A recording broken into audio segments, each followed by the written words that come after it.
Dahil magbasa ng salita ng Panginoon na matatagpuan sa chapter 2, verse 14 ng Luke. Sabay-sabay natin basahin.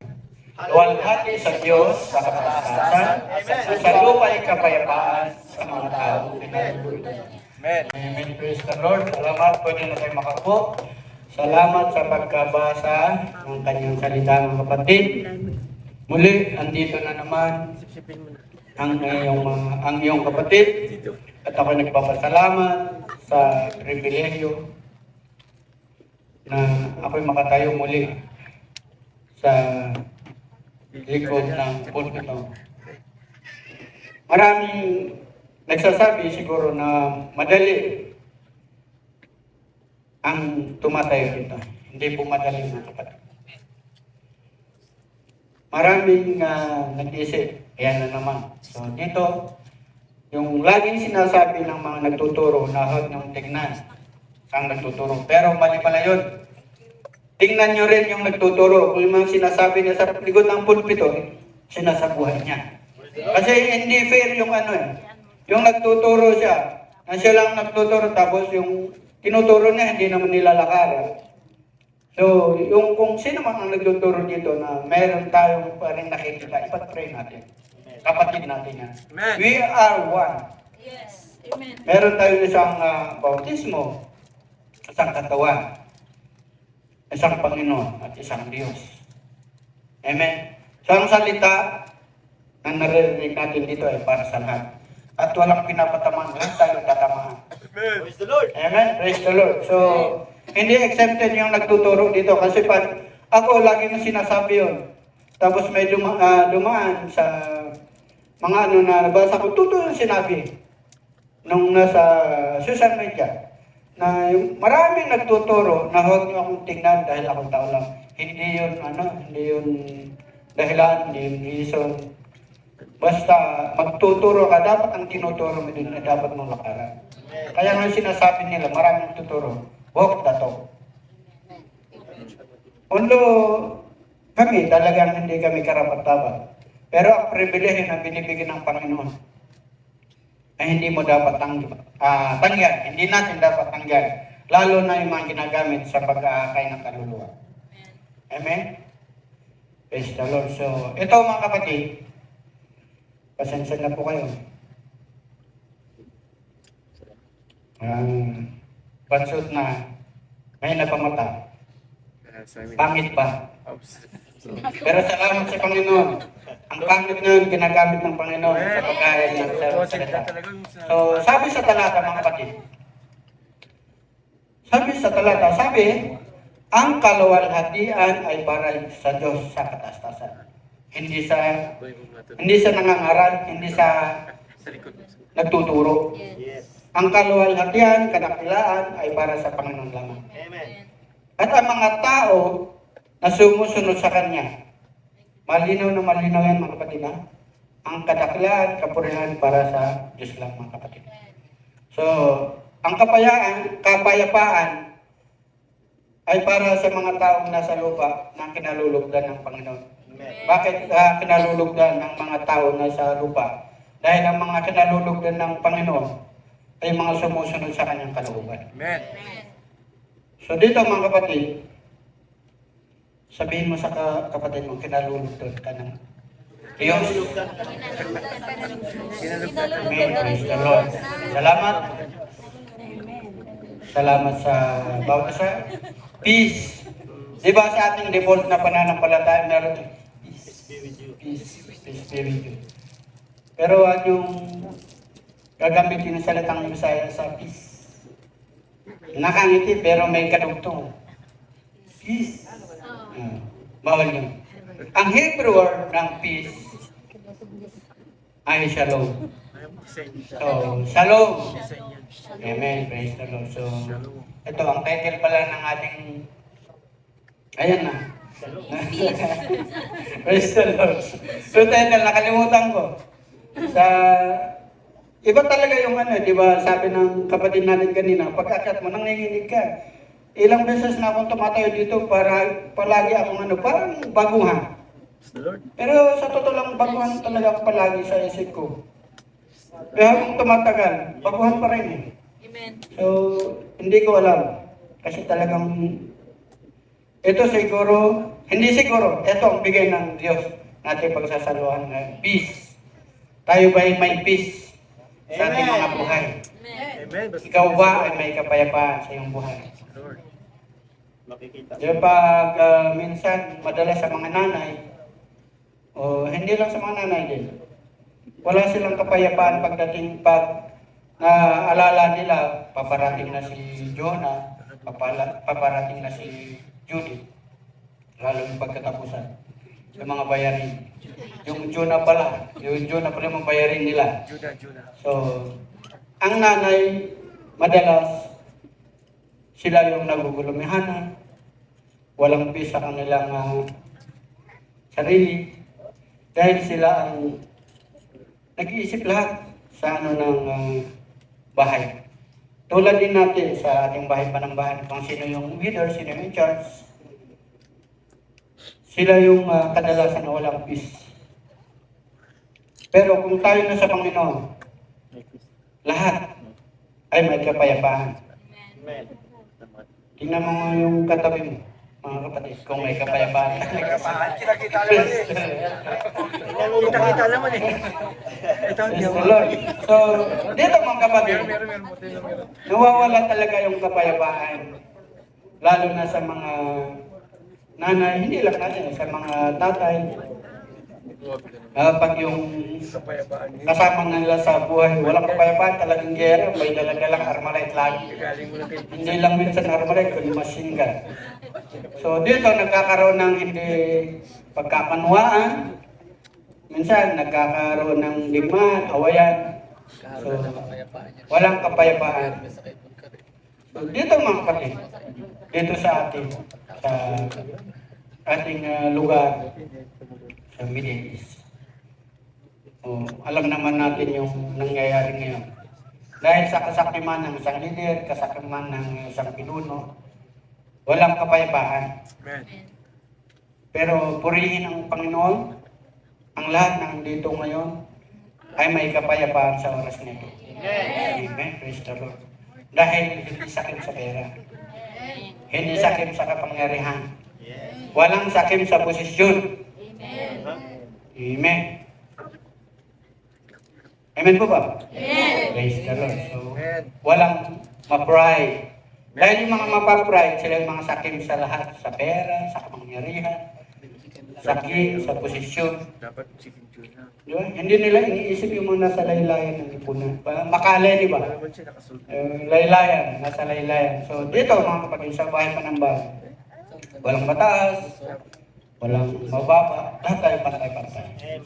Amen. Praise the Lord. So, wala kang nantok, purihin ang Panginoon. So, huwag tayong mag-alala.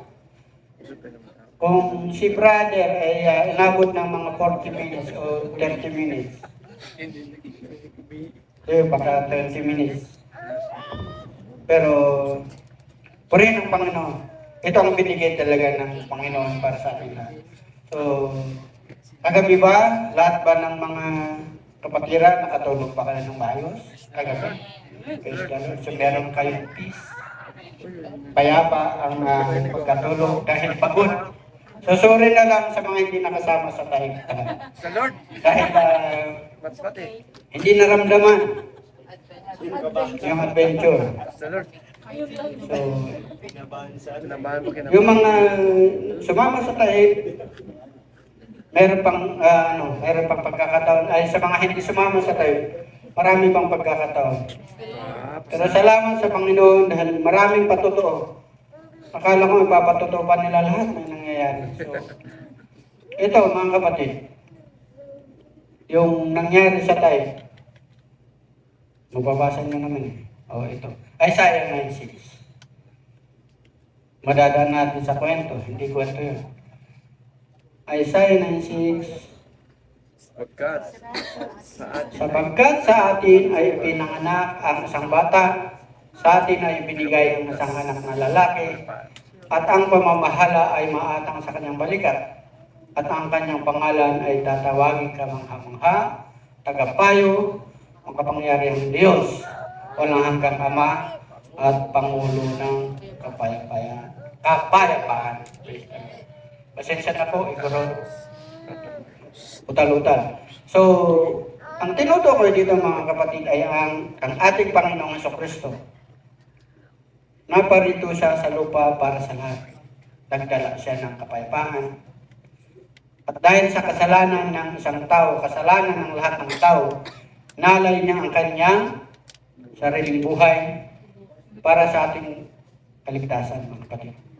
At nagkaroon ng kapayapaan. So, ang lahat mga kapatid na kumikilala sa ginawa ng Panginoong Hesus sa krus ng Kalbaryo ay may tunay na kapayapaan. Amen po ba? Amen. Praise the Lord. Walang nanto? Sa lahat ng karoon ng atraso, ramdam niyo ba ako ngayon? Dahil ito, parang ito ang binibigay talaga na lahat ng i-share ko dito ay nangyayari sa aking buhay. Ito mga kapatid, dati nung wala pa ako sa Panginoon, marami akong atraso. Wala akong sinising. Kung maglalakad ako, punta ako sa isang bayan, lalabas ako ng bahay, pupunta ako ng ibang probinsya, palingon-lingon pa rin ako. Dahil lahat, iniisip ko talaga yung atraso ko eh. Paranoid ako. Praning ba? Tama ba yung paranoid sa praning? Sim-sim. Sim-sim. So, walang kapayapaan sa aking isip, sa aking utak.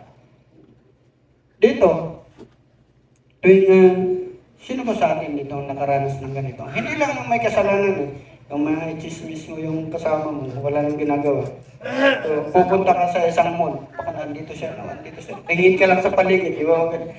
Praning pa rin. Di ba? Praning, baka may tao dito. Kapatiran tayo dito. So, andun pa rin yung pagkapraning. Di ba? Dito mga kapatid, sa bahay pa ng bahay. Sino ba may kasalanan? Ito, yung hindi sabi nga ng kapatid natin, wala akong alam dito dahil hindi ko alam kung anong talaga nangyayari.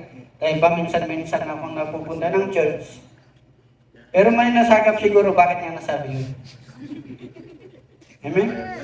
Kung tayo may kasalanan, may mga hindi pagkakaunawaan sa ating mga kapatiran, mga kapatid, ay ayusin natin sa lalong madaling panahon. Amen? Sabi nga sa banal na kasulatan, wag nang pagpabukas. Para walang magiging paraning. Walang praning ba? Ito na naman. Siya na naman ang mag-pre-pray. Siya na naman mag-Bible study. Kinolekta na naman yung mga balibalita sa tabi-tabi. O diba?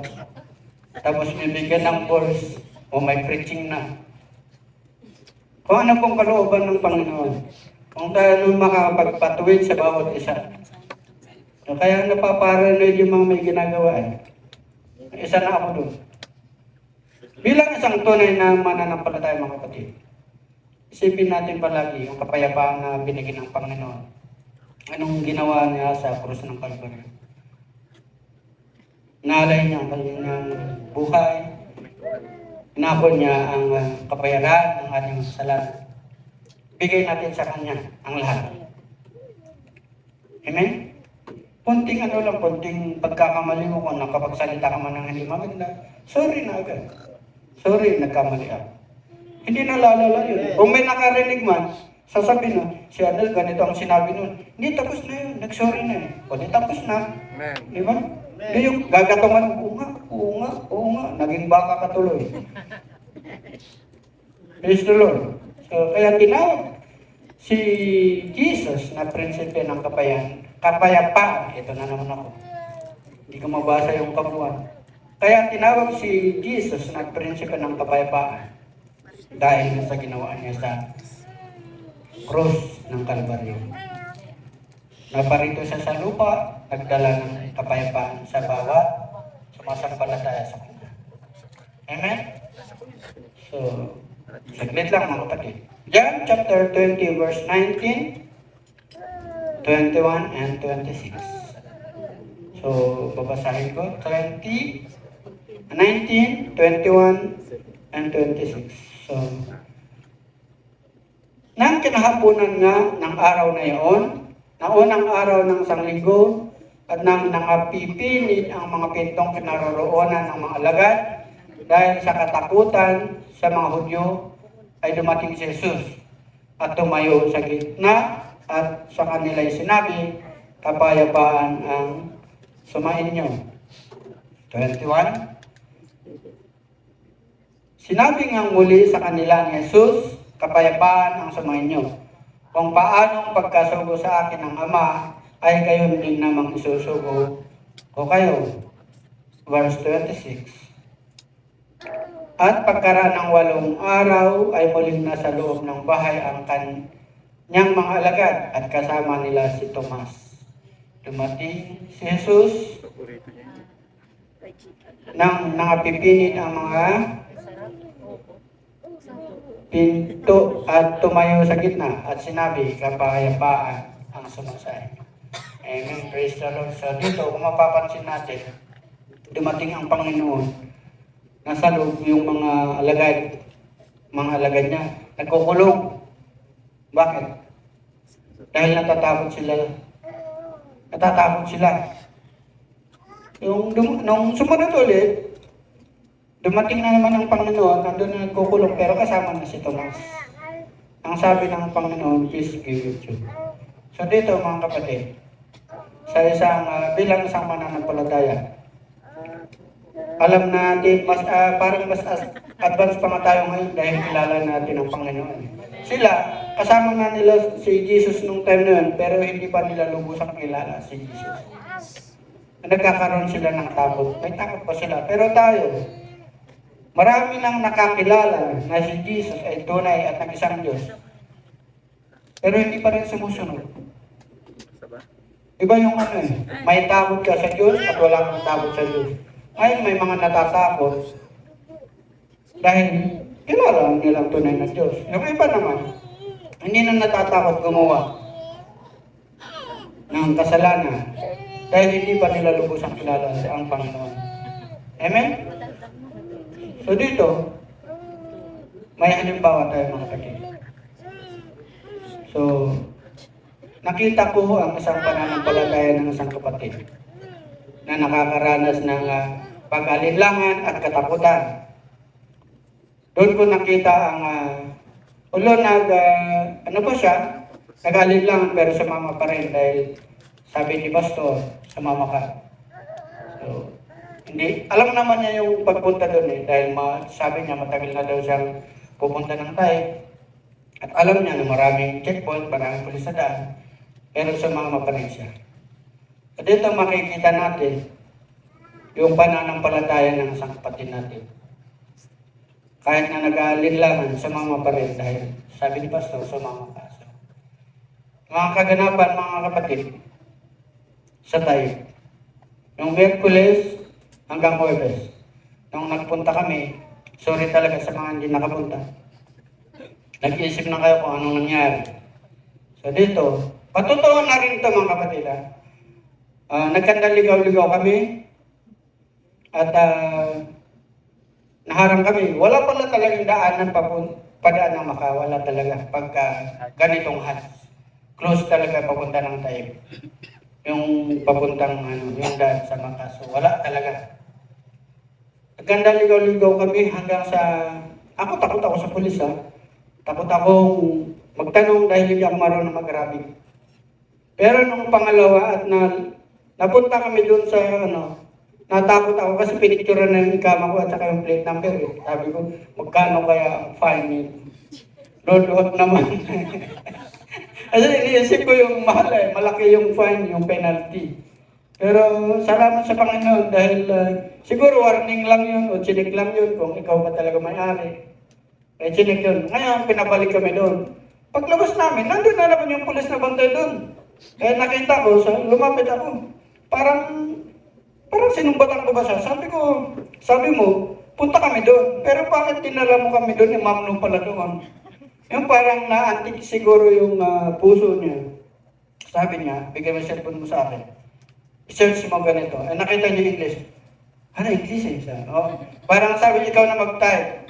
i-type mo yung aljo mo.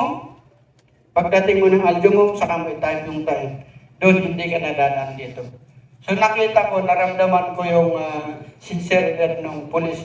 Hindi ko nakita yung pagkapulis niya, kundi yung pagiging tao rin niya. So salamat sa Panginoon dahil gumagamit si Lord ng kaparaanan. Hindi tayo pinababayaan, mga kapatid. Doon makikita yung pagtitiwala natin sa Panginoon kahit nakalaban mo yan. Pero doon sa baba, nung pinaikot kami, gumagano pa yung mga pulis doon eh. So kinakabahan pa rin kami. Tao kami. Tao tayo pala. Nagkakaroon ng ano. So doon, makikita natin ang pag-iingat ng Panginoon. Hanggang sa dito, makabalik ulit kami. Ito story na to. Totoong nangyari to. Sorry talaga sa hindi nakapunta sa tayo. So doon, pagbaba namin, puro brown yung doon, walang puro jawsa. So sabi ko, Lord, alam ko na technique. Baba ko yung bintana, tapos ihanda ko yung kama ko, tapos patiin ko sa lamalay ko. Yun ang ginawa ko. Pero sabi niya, buksan mo yung truck. Sabi ko, hindi pala effective. So bumaba ako, binuksan ko yung truck, tapos sabi niya, okay, yalla. Nagpasalamat ako. Dahil yung mga sumunod sa akin, hindi na siya. Kaya salamat sa Panginoon. Doon mo makikita yung covering ng Panginoon na andun yung deliverance ng Panginoon. Salamat sa Panginoon. Okay? So, mga kapatid, sorry. Susunod na lang, next year na lang kayo. Masarap ng kasama mo ang kapatid mo. Kasama mo ang kapatid mo sa gawain. Hindi man yan, pero bonding yun ng isang kapatid. Magkakapatid. So, chapter 1, verse 7 ng Romans.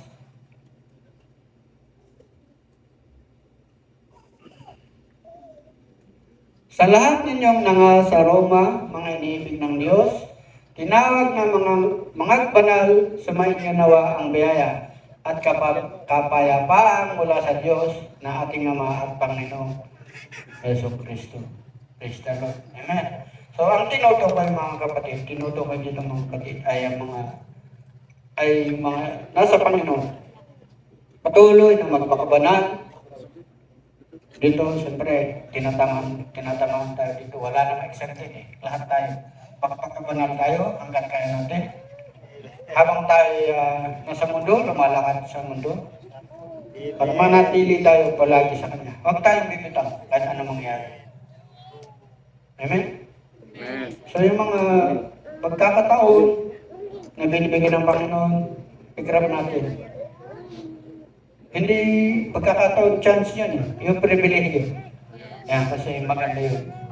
Galatians chapter 5 verse 22. Wala pang 30 minutes siguro ito mga kapatid. Datapwat ang bunga ng Espiritu ay pag-ibig, katuwaan, kapayapaan, pagpapahinuhod, kalandahang loob, kabutihan at pagtatapat. Meron pa yan hanggang 23, pero ang nakuha ko dito dahil ituloy natin, basahin natin 23. Kaamuan, pagpipigil, lawan sa mga gayong bagay ay walang kautusan. Amen. So, para kompleto. Dito, mga kapatid, habang tayo nagpapatuloy sa Panginoon, tayo magkakaroon ng bunga ng Espiritu. So dito makikita natin pag-ibig. Hindi yung pag-ibig na sa laman. Ito yung pag-ibig na bilang sa kapatid spiritual. Amen? May katuwaan. Kung tayo may pag-ibig sa bawat isa, pag-ibig sa kapwa, kahit hindi ka nais-nais, hindi ka ayaya, meron tayong kapayapaan. Amen? Amen. Meron tayong pagpapahinuhod. Kasi pag may pag-ibig, andun na yung pagpapahinuhod, pagtatapat, so covered lahat yan ng pag-ibig eh. Andun na yung merong peace of mind talaga, kahit na makita mo yun eh. Meron ka ng kapayapaan sa utak, peace of mind. Ilang taon na tayo naglilingkod dito mga kapatid. Sa mga matatagal na katulad ko, nasa 9 years, magte 10 years na ako. Pero ganito pa rin ako. Kahit pa paano may nakikita din naman akong ano. Minsan nakikita ko yung action ng kapatid. Nakikita ko, alam ko, maraming ayaw sa akin. Dahil hindi ko pinapansin yung focus ako sa Panginoon. Amen. Dahil ito kanya-kanyang kaligtasan mga kapatid. Examine natin yung mga sarili natin. Walang perfecta sa atin. Amen? Yung mga nararamdaman ko dati, akala ko nakakita ako ng pamilya. Yung nakakita na pagdating ko dito sa FOJC, sa Macarona, talaga naramdaman ko yung pagiging pamilya. Napunta ako sa POJ, sabi ko mas maganda. May pamilya pa ulit ako. Pero iba pala talaga yung nasa FOJC ka kung dito ka galing.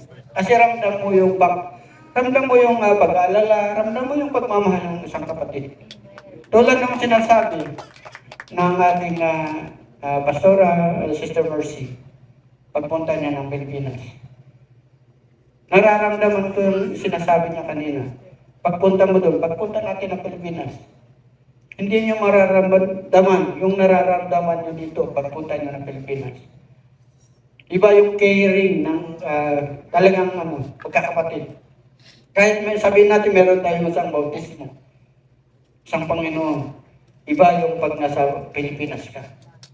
Iba yung laban doon. Wala kang peace of mind. Hanggang ngayon, dala-dala ni Sis Mercy. Naiisip pa rin niya. Pero nakapokus siya sa Panginoon. Si Lord na bahala. Iba yung peace of mind ng makamulo, iba yung peace of mind ng nasa Panginoon tayo. Amen? Meron pa tayong peace of mind? Amen. Amen. Spiritually at saka physically? Amen. Kunti lang na ganyan. So, marami pa rin nagugulang buhay dito. So, nagkakaroon tayo ng kapayapaan sa Diyos, mga kapatid. Kung nagagawa natin ang mga ito, nakapagpatawad tayo. Diba? Nakapagpatawad tayo. Nagagawa natin lang na magpatawad. Pag nagpatawad ka, meron ka ng peace of mind. Kahit pumunta ka ng church, kahit minsan nabangga mo, ay sorry.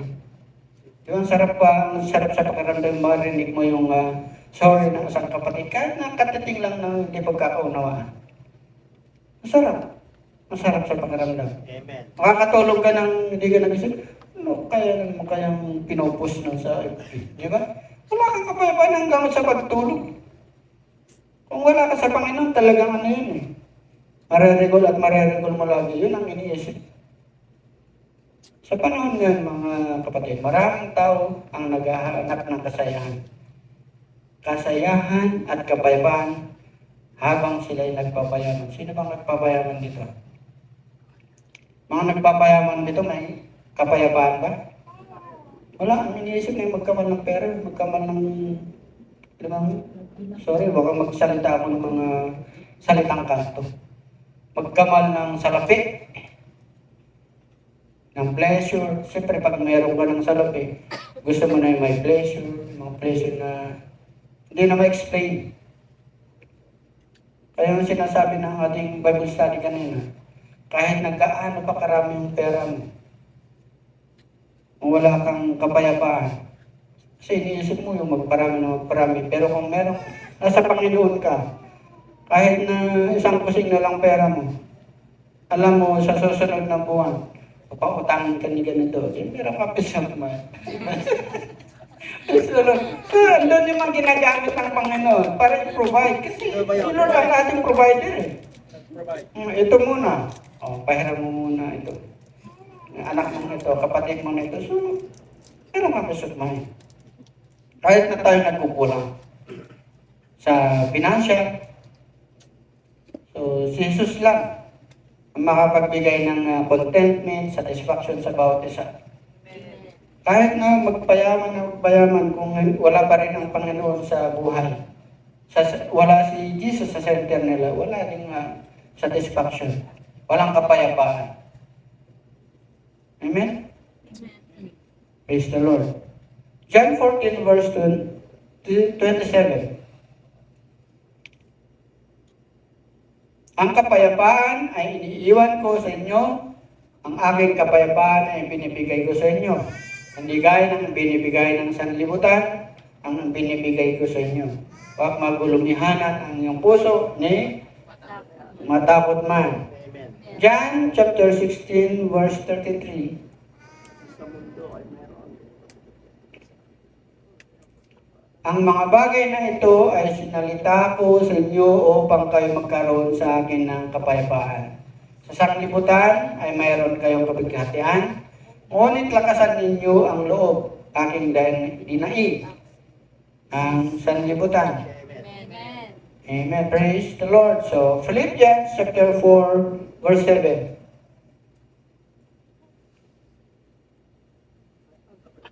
Ang kapayapaan ng Diyos na di masayo ng pag-isip ay mag-ingat ng inyong mga puso at ng inyong mga pag-iisip kay Kristo Jesus. Amen. Ay, saglit, parang ba't nawala yung ano ko?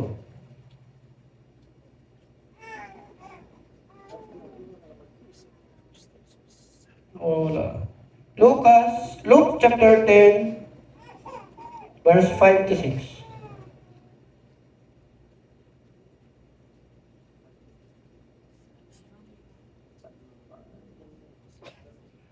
At sa alinmang bahay ay sabihin ninyo muna kapayapaan nawa sa bahay na ito. At kung mayroon dong anak ng kapayapaan, ang iyong kapayapaan ay mananatili sa kanya. Datapat kung wala ay babalik ito sa inyong muli. Amen. Praise the Lord. So mga kapatid, si Lord na mismo ang nagsabi na huwag magulumihanan o matakot man. Ang kapayapaan ay iniwan at ibinigay na sa atin mga kapatid.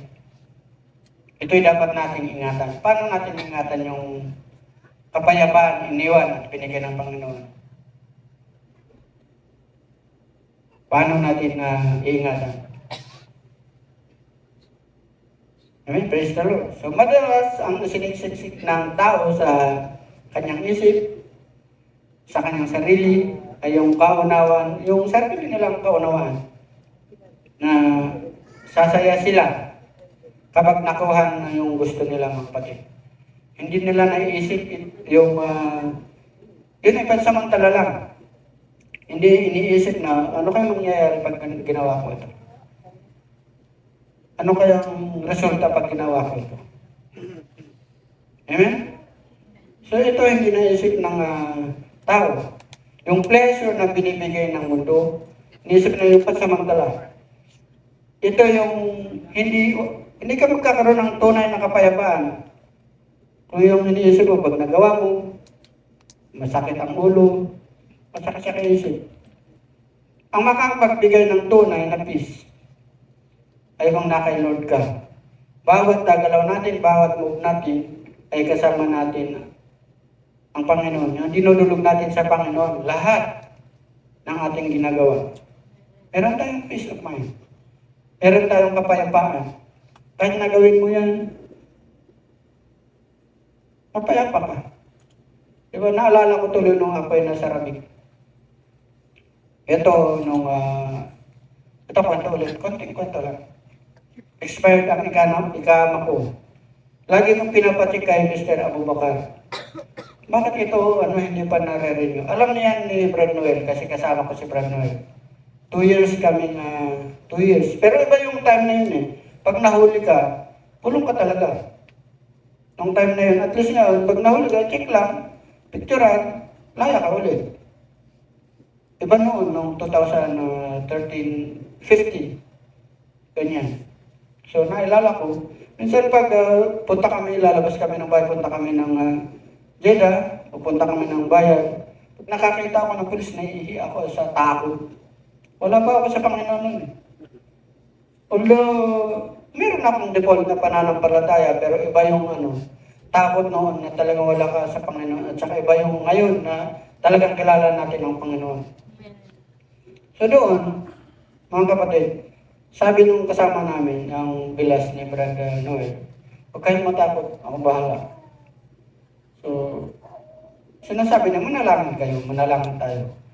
converted siya sa Muslim, pero andun pa rin yung panalangin. Iba yung panalangin natin noon sa default ng pananampalataya at saka yung ngayon. Dahil mananalangin tayo, dadaan pa natin kay Maria. Di ba? Ngayon, mananalangin tayo, direct na sa Panginoon. Amen. So doon, magkakaroon tayo ng, dito sa, doon, nung una, wala kang nababalisa ka pa rin. Pero ngayon, meron ka si Lord na bahala. Kung oras mo na. Sabi nga ni Pastor kahapon, oras mo na. Di ba? Wala kang magagawa kahit na kung nilatag mo, binigay natin sa Panginoon, ang kakatakutan natin. Will ni Lord yun. So, salamat sa Lord. Ngayon, natagpuan niya ako, andito ako ngayon. Nagsishare ng mga experience ng salita ng Panginoon. So, salamat sa bawat isa. Dahil ito yung pangako, may pangako ang Diyos sa bawat isa. Simulat sa Paul, ang pangako ng Diyos, yung pagsama ng Panginoon, di ba? Hindi ko kayo pababayaan. Amen. Hindi ko kayo iiwanan. Yes. Amen. Kung alam na natin nung panahon na yun, siyempre magkakaroon tayo ng sa Panginoon, lahat ng ginagawa natin, binibigay natin sa Panginoon. Hindi katulad nun. Dadaan pa natin kay Maria. Pero hindi pala tama yung ganong panalangin. So, salamat sa Panginoon sa ginagamit niya sa mga nagtuturo. Genesis chapter 3, verse 15.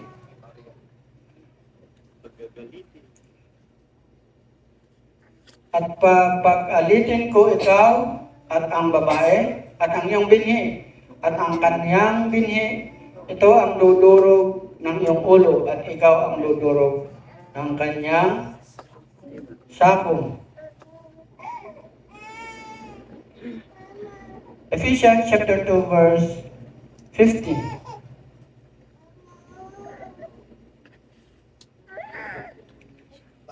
Datapwat si Moises ay tumakas sa harapan ni Faraon. Exodus. Ephesians chapter 2 verse 15. Na inalis ang pagkakaalit sa pamamagitan ng kanyang laman, Amen. kahit kautosan na may mga batas at ang palatuntunan, upang sa dalawa ay lalangin sa kanyang sarili ang isang taong bago. Sa ganito ay ginawa ang kapayapaan. Isa pa, mga kapatid. Romans chapter 16 verse 20.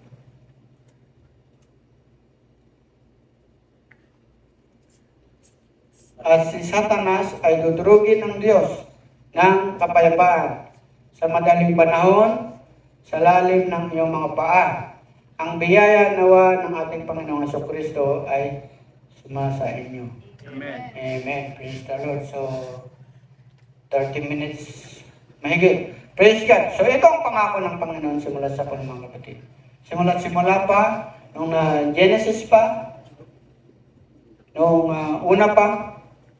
Kaya kung tayo naglilingkod sa Panginoon at tunay, wala tayong dapat ikabahala. Amen. Wala tayong dapat ikabalisa. Yes. Dahil kung tunay at tapat tayo nalingkod ng Panginoon, eh tayo ang magiging peacemaker. Hindi tayo yung troublemaker. May troublemaker ba dito? Praise the Lord. Wala na. Batang City Jail. Yung mga TMG, troublemaker gang. So, dapat tayo maging peacemaker, mga kapatid. Dahil ang mga peacemaker, Mapapalad. mapapalad ang mga peacemaker. Sila yung tatawagin anak ng Diyos. So kung hindi ka peacemaker, kung troublemaker ka, anong tatawag sa'yo? Anak ng demonyo. Anak ni Satanas.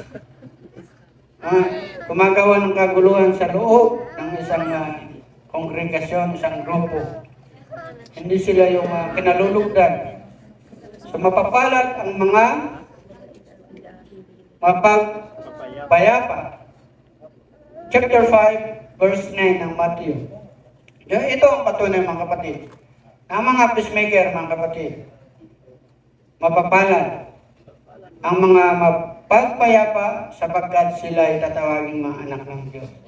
Amen. So, kung dati kayong troublemaker, kasi ako troublemaker din ako dati, purihin ang Panginoon.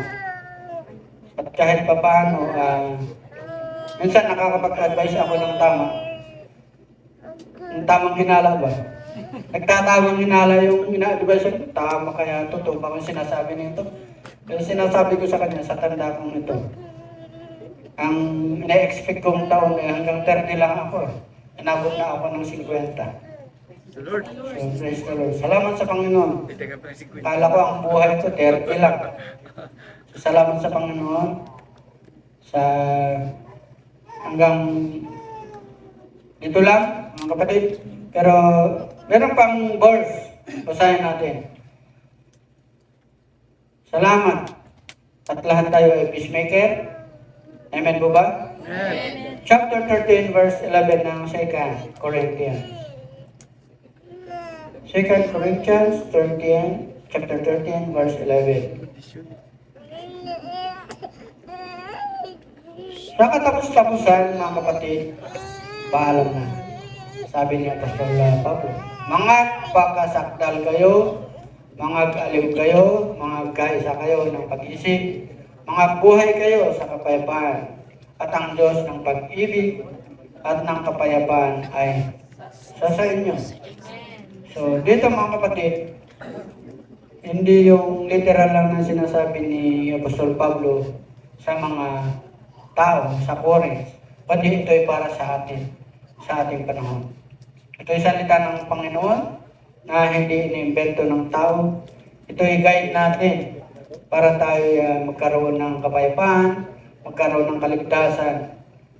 Amen? So praise the Lord. Purihin ng Panginoon. Tayo tumayo.